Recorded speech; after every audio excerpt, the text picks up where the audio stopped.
अस्सलाम वालेकुम everyone, Hasan here from समान शेख। वो आज हम इस वीडियो में अनबॉक्सिंग करने जा रहे हैं फर्स्ट क्यू मोबाइल का फ़ोन जो कि S8 प्लस है। तो अनबॉक्सिंग करने से पहले हम सबसे पहले इसकी स्पेसिफिकेशन पे आ जाते हैं। और अगर हम इसकी स्पेसिफिकेशन पे आ जाएं तो हमें, अगर आप कैमरा हमारा जी फोकस कर दें, तो 8 मेगापिक्सल्स का हमें कैमरा मिलता है। स्मार्ट फ्रंट कैमरा कह रहे हैं, ये अभी मेरा ख्याल है 2 मेगापिक्सल्स का होगा। और इसके बाद हमें 5.5 इंचेस का HD IPS डिस्प्ले मिल जाता है और 1.3 गीगाहर्ट्ज का क्वाड कोर प्रोसेसर। और उसके अलावा हमें 16 GB का रोम मिलता है और 2 GB रैम मिल जाता है और एंड्रॉयड 7.0 नोगट। और बैटरी की बात करें तो इसमें 2500 mAh की बैटरी है, जो कि इस प्राइस रेंज के हिसाब से बहुत कम। अगर इसकी प्राइस की बात की जाए तो ये तकरीबन 12,000 रुपये का है पाकिस्तान में।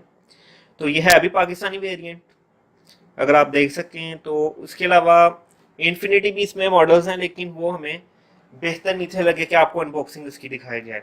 तो ये तो हो गया, हमने इसका फर्स्ट लुक किया। इसके अलावा मैं आपको एक और चीज़ बताना भूल गया कि इसमें फिंगरप्रिंट सेंसर भी इंक्लूड किया गया है। अब हम मोबाइल अनबॉक्स करते हैं। तो ये हमारा फ़ोन, तो ये इसका डिज़ाइन है। अलबत्ता इसको हम साइड पे रख देते हैं। और बॉक्स की कॉन्टेंट्स से देखें तो हमें यहाँ पे क्यू मोबाइल का वारंटी क्लेम मिल जाता है, क्यू मोबाइल का यूज़र गाइड, और एक हमें इसकी 3.5 mm की हैंड फ्री, जो कि हम खोल के चेक कर लेते हैं अभी। और ये इस तरह से दिखती है।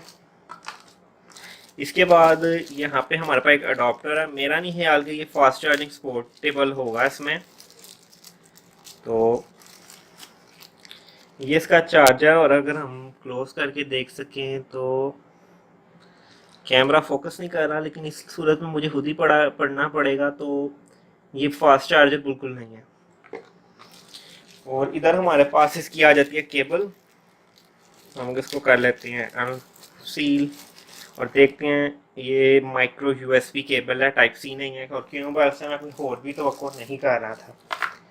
और ये PTA से तस्दीक शुदा वगैरह। और अगर इसके डिज़ाइन की बात की जाए तो फ्रंट पे एक फ्लैश लगा हुआ है, और इसके अलावा ये इसके सेंसर्स और एक कैमरा, और इसके अलावा एक फिंगरप्रिंट सेंसर है जो कि बैक में इंक्लूड किया गया है। और इसके अलावा एक कैमरा यहाँ पे और डबल टोन LED फ्लैश। तो इसका सेटअप मैं पहले स्किप कर चुका हूँ, लिहाजा हम इसको ओपन कर लेते हैं। तो ये इसका कैमरा हमें रिजल्ट प्रोवाइड कर रहा है। और अगर मैं कैमरे की तरफ आऊँ तो ये तो सही बात है, मेरा फ्लैश चल रहा है तो सही रिजल्ट नहीं प्रोवाइड करेगा। तो ये ऐसा इसका रिजल्ट है, क्योंकि वो मेरा फ्लैश ऑन है तो उस जैसे इसमें रिफ्लेक्शन आ रहा है। तो ये तो इसका हो गया रिजल्ट। और कोई खास इसमें कोई बात नहीं है, लेकिन इस प्राइस रेंज में मेरे हिसाब से क्यों मोबाइल का ये मोबाइल ठीक है। और वैसे भी अगर लोकल मार्केट की बात की जाए तो उस हिसाब से क्यों मोबाइल काफ़ी छाया हुआ है अभी भी, हालांकि ये तकरीबन मोबाइल आना बंद ही हो गए हैं। तो मिलते हैं नेक्स्ट वीडियो में। वीडियो लाइक करें, सब्सक्राइब करें समान शेख पे वो। अल्लाह हाफिज़। Subscribe Smart Shake Weibo and press the bell icon so you will never miss any video from the Smart Shake Weibo.